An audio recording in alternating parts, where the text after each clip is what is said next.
नमस्कार, मैं विकास और बात होगी खास खास बात ये है कि आज मैं राई में मौजूद हूँ और ये राई का रेस्ट हाउस आप देख पा रहे हो और दूसरी तरफ ये जीटी बेल्ट जीटी रोड आपको नजर आएगा। आपको मैं दिखा रहा हूँ और आज जीटी रोड और जीटी बेल्ट को बचाने की मुहिम शुरू हो गई है।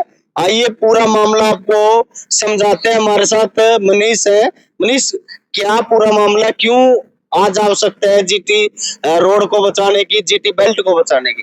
नमस्कार, जय माँ गंगा जय माँ यमुना। और सभी का धन्यवाद और आभार व्यक्त करता हूँ कि खबर तहल का यहाँ पहुंचा इस मुहिम को जन जन तक पहुंचाने के लिए। गंगा समग्र के माध्यम से यहाँ का जो जल है वो संरक्षित नहीं कर पा रहा है आम व्यक्ति, और कुछ व्यक्ति जो है यहाँ अपने कुछ लालच में, फैक्ट्री वाले हैं या और भी औद्योगिक क्षेत्र के व्यक्ति हैं, अपने कुछ पैसे बचाने के लालच में सारा केमिकल जमीन में उतार रहे हैं। उसके कारण जो है जल प्रदूषित हो रहा है और हर चौथा व्यक्ति कैंसर से पीड़ित है। अच्छा मनीष भाई, आज तो एक चीज ये रहती है कि मैं अपना काम जाए बनता, भाड़ में जाए जनता। एक तरफ तो वो लोग हैं, दूसरी तरफ आप लोग हो जो जल को बचाने की मुहिम चला रहे हो, जमीन को बचाने की मुहिम जो है चला रहे हो। ये गंगा समग्र ने क्यों सोचा है? गंगा समग्र पूरे भारत में काम करता है, जल तीर्थों पे काम करता है। गंगा समग्र जो है अभी गंगा जी के लिए बहुत ही अच्छा काम किया, नमामि गंगे जैसे काम करता है, वो भारत सरकार का एक अंग है। इसी प्रकार से समाज में रहकर समाज के सहयोग से काम करना, ये गंगा समग्र का जो अपना महत्व रहता है। और इसी प्रकार का संस्कार है कि समाज में रहकर समाज के सहयोग से समाज के हित का काम करना और जल तीर्थों पे काम करते हैं। जैसे अभी यमुना जी का जल जो है इतना प्रदूषित हो रहा है, कई फैक्ट्रियां हैं वे सारा केमिकल यमुना जी में उतार देती हैं। अभी हमारी आस्था है यमुना जी के साथ कि त्योहार आते हैं, यमुना जी मनाते हैं, तो हमारी आस्था इस प्रकार की है कि चर्म रोग दूर होते हैं। अच्छा, चर्म रोग अब हो रहे हैं, उन केमिकल के कारण चर्म रोग हो रहे हैं। हमारी आस्था प्रविट है। अच्छा, जो अब कैसे बचाने के लिए क्या मुहिम से शुरू करें और कब का बड़ा कार्यक्रम है इस विषय? ये बड़ा कार्यक्रम है 28 जून 2026 को 12 बजे गांव जाट जोशी से ये यात्रा शुरू हो रही है। जाट जोशी की फिरनी से होते हुए गांव राई, वहां से बालगढ़, बालगढ़ से माँ यमुना पर के तट पर माँ यमुना जी की आरती, माँ गंगा जी की आरती। माँ गंगा जी की आरती इसलिए क्योंकि माँ गंगा का जल हम स्वच्छ और पवित्र मानते हैं। उस पवित्रता का एक रूप माँ यमुना में भी आए। जैसे त्रिवेणी अपना घाट है, वहां पर 3 धाराएं मिलती हैं। अब संगम में जैसे अभी स्नान हुआ था महाकुंभ में, उस प्रकार की एक आस्था यहाँ भी बने, लोग जुड़े और वहां पर समापन में हम माँ यमुना जी की, माँ गंगा जी की आरती करेंगे। सैकड़ों ट्रैक्टर रहेंगे, सैकड़ों यात्राओं में हजारों व्यक्ति रहेंगे, बाइकें रहेंगी, गाड़ियां रहेंगी, आगे भगवा ध्वज होगा और समाज का सहयोग होगा, पूर्ण सहयोग समाज का हमें मिल रहा है। भाई, मैं देखता था जब चुनाव था दिल्ली में तो हमारे मुख्यमंत्री नायब सैनी भी इसी यमुना का पानी पीते थे और ये भी चैलेंज किया जाता था कि हरियाणा से पानी जो साफ जाता है, केजरीवाल पूरी तरीके से यमुना को साफ नहीं करता, इसलिए बीजेपी की सरकार होनी चाहिए। आज मुख्यमंत्री को सोनीपत क्यों नहीं इन्वाइट करते? नहीं, मुख्यमंत्री जी को हमने इनवाइट किया। मुख्यमंत्री जी का 28 तारीख का एक अपना अलग कार्यक्रम है, पहले से तय था और हमारा ये छोटे समय में तय हुआ है कार्यक्रम। और जब ये आरती शुरू हो जाएगी, हर सप्ताह हम आरती किया करेंगे, रविवार या हर मंगलवार को हम आरती किया करेंगे। और उसमें माननीय मुख्यमंत्री जी के पास हमने सूचना दी भी है और उन्होंने समय भी दिया। उन्होंने कहा है पर्याप्त समय मिलेगा, मैं आरती में भी आऊंगा और जो भी सहयोग बन पड़ेगा वो सहयोग भी हम करेंगे। यहाँ लोकल जो नेता है, विधायक हैं, मेयर साहब हैं, उन्होंने कहा है कि भाई माँ यमुना जी के लिए जो भी बन पड़ेगा, बेशक हमारे घर से बन पड़े या सरकार से बन पड़े, हम पूर्ण सहयोग करेंगे।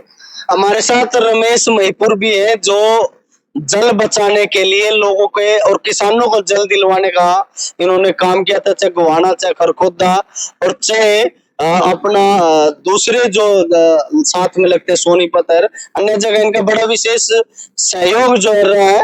गोहाना का भी आपने किसानों का बड़ा सहयोग करे, आपको जल बचाने के लिए जाना जाता है, आप भी इस मुहिम में शामिल हो।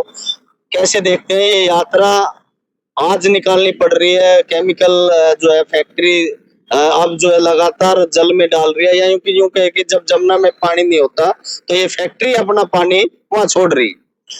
देखिए, सबसे पहले तो मैं आपके चैनल का और आपका धन्यवाद करना चाहूंगा। आप लोगों ने इतना कीमती समय हमारे को दिया।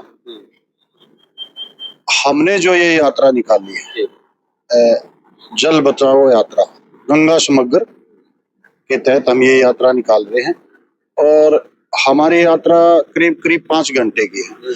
तो हम चाहेंगे भाई लोगों में ज्यादा से ज्यादा जागरूकता आए और जल को वेस्ट ना बाएं।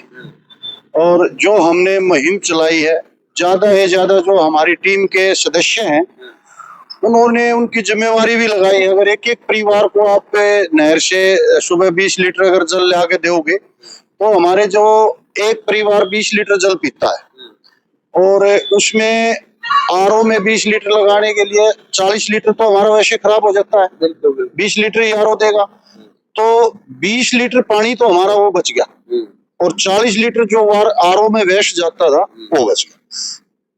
अब दिक्कत ये आ रही है रमेश जी, आप देख पा रहे हैं कि कैंसर इस इलाके में बिल्कुल पांव जमा चुका है। केमिकल की वजह से फसलें खराब हो रही हैं। इसके अलावा अगर आप देखोगे तो जो कैंसर है हर तीसरे चौथे पांचवें आदमी तक है कैंसर जो है पहुंच गया। तो कैसे इतने बड़े चैलेंज को आप ठीक कर पाओगे? कितना सहयोग आपको सरकार का मिल पाएगा? देखिए, माननीय देश के प्रधानमंत्री नरेंद्र मोदी जी इस विषय में बहुत गंभीर सोचते हैं और हमारे मुख्यमंत्री नायब जी सैनी जी वो भी हरियाणा प्रांत में मतलब जो फैक्ट्रियों में नीचे केमिकल उतारा जा रहा धरती में, उसमें मुख्यमंत्री की जो टीम है पूरा काम कर रही है और इसकी रोकथाम के लिए पूरे प्रयास किए जा रहे हैं। जैसे सरकार कर रही है वैसे हम भी एक व्यक्तिगत तौर से ये चाहेंगे भाई अगर हम ये यात्रा और हम लोगों में जागरूकता, अगर हमारी यात्रा से 10 आदमी भी जल बचाओ का मतलब उन्होंने अपना प्रण ले लिया तो हम ये समझेंगे भाई हमने 10 आदमी अगर जल लाके नहर से नलकों से पानी अगर देते हैं तो हमारा टारगेट ये रहेगा। हमारा जो आज का टारगेट है, हम 1 लाख लीटर महीने में जल बचाते हैं। हम 40 कैन लाते हैं तीसरे दिन भर के और हर घर में वो 20-20 लीटर की कैन हमने दे रखी है। गंगा समग्र की तरफ से हम ये अपना कार्य कर रहे हैं। वैसे तो पानी बचाने की जिम्मेवारी अकेली गंगा समग्र की नहीं है, हम सब की है, क्योंकि जो स्रोत आज हम बचा के जाएंगे वही हमारे आने वाली पीढ़ियों को काम आएंगे। इसलिए न केवल ये पीढ़ियों को बचाने की जिम्मेवारी है, न केवल इंसानियत को बचाने की बात है, बल्कि स्वस्थ भारत और स्वस्थ हरियाणा बनाने की मुहिम जो है अब गंगा समग्र ने शुरू कर दिया है। मनीष भाई, कितना कामयाब होने के चांस है? क्या लगता है कितना अचीव कर पाओगे? अचीव कर पाएंगे 100% रहेगा, क्योंकि ये मात्र हमारा नहीं है, मात्र गंगा समग्र का नहीं है, मात्र हम कहते हैं भाई राष्ट्रीय स्वयंसेवक संघ है भाई, मात्र उसकी जिम्मेदारी नहीं है, विश्व हिंदू परिषद की जिम्मेदारी नहीं है, भाजपा की जिम्मेदारी नहीं है, ये कांग्रेस की जिम्मेदारी नहीं है। ये जिम्मेदारी व्यक्तिगत रूप से उठानी पड़ेगी और समाज को प्रत्येक व्यक्ति के साथ मिलकर ये काम करना पड़ेगा। और ये प्रयास गंगा समग्र हरियाणा में कर रहा है, पूरे विश्व में कर रहा है और ये विशेष रूप से भारत में प्रत्येक जिले में हमारी टीम है और ये गंगा समग्र के माध्यम से जल बचाने की जो मुहिम है ये चल रही है। और आपको विशेष रूप से बता दूं, हमारे दक्षिण भाग के सह संयोजक हैं गंगा समग्र के रमेश महिपुर जी, ये रोजाना कई सौ लीटर जल नल से भरवाते हैं। जो अपना बडवासनी नहर है उसके पास जो नल के लगे हैं ना, वो शुद्ध जल है, वो प्रमाणित है।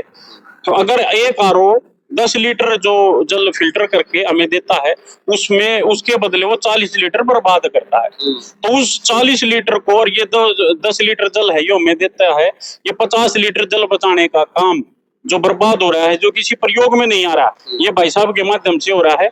हम भाई साहब का कोटि कोटि धन्यवाद करते हैं, बार बार धन्यवाद करते हैं। और जो गंगा समग्र की हमारी शीर्ष टीम है, उनका जो मार्गदर्शन हमें मिल रहा है, उनका भी हम बार बार धन्यवाद करते हैं। और इसके साथ धन्यवाद, कोटि कोटि धन्यवाद आपके चैनल का करते हैं, जो समाज की इस अखंड मुहिम को हमारे सहयोग के रूप में आपने सहयोग किया, उसके लिए बार बार धन्यवाद। तो ये देख पा रहे हो, ये जो मनीष और रमेश की जो जोड़ी है, ये केवल इन लोगों की जिम्मेवारी नहीं है। जल बचेगा तो हमारा कल बचेगा, और कल बचाना है तो आप 28 तारीख को अपने परिवार के साथ इस यात्रा में शामिल हो। और इस यात्रा से एक संदेश पूरे हरियाणा में जाएगा, बल्कि ना केवल हरियाणा में जाएगा बल्कि पूरे भारत में ये संदेश जाएगा कि आज अगर हमने जल बचा लिया तो अपना कल बचा लिया। आप इस वीडियो को ज्यादा से ज्यादा शेयर करें। आपका बहुत बहुत शुक्रिया, बहुत बहुत धन्यवाद।